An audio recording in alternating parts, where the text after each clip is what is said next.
Who are these people? I'll tell you who they are. They're the old military-industrial complex.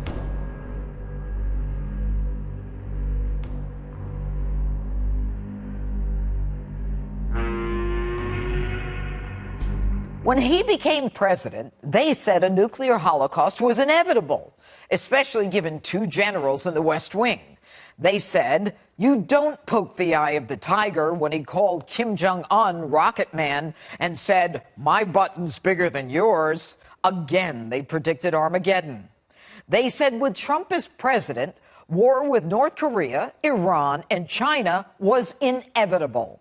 In truth, the last 2.5 years with Donald J. Trump as president has proven the naysayers not only wrong, but dead wrong.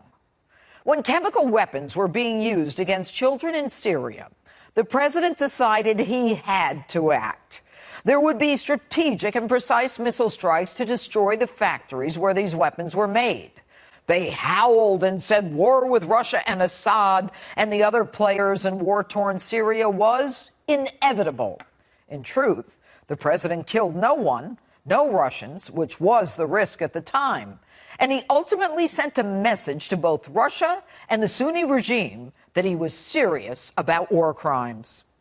Now, in the last month, as Iran has reacted to the economic stranglehold under which it is suffering because of the sanctions President Trump has put on it, a far cry, by the way, from the rollover reward of $150 billion Obama gave them, which was used to fund terrorism throughout the world, Iran is responding with extreme provocation, hitting oil tankers.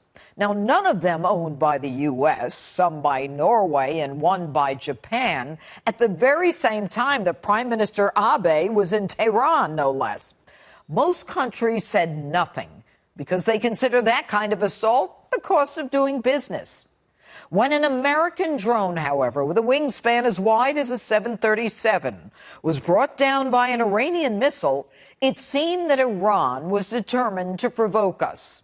The president was ready to conduct strikes, but pulled back because, as he said, they shot down an unmanned drone, plane, whatever you want to call it. And here we are sitting with 150 dead people, and I didn't like it. I didn't think it was proportionate. So now the criticism is far and wide. How could the president not respond? This drone itself is worth more than $200 million. Not true. The whole research and development program, of which this drone was just one of many, was $200 million. And many demanded action. Not just the hawks saying, we can't allow this to happen to us.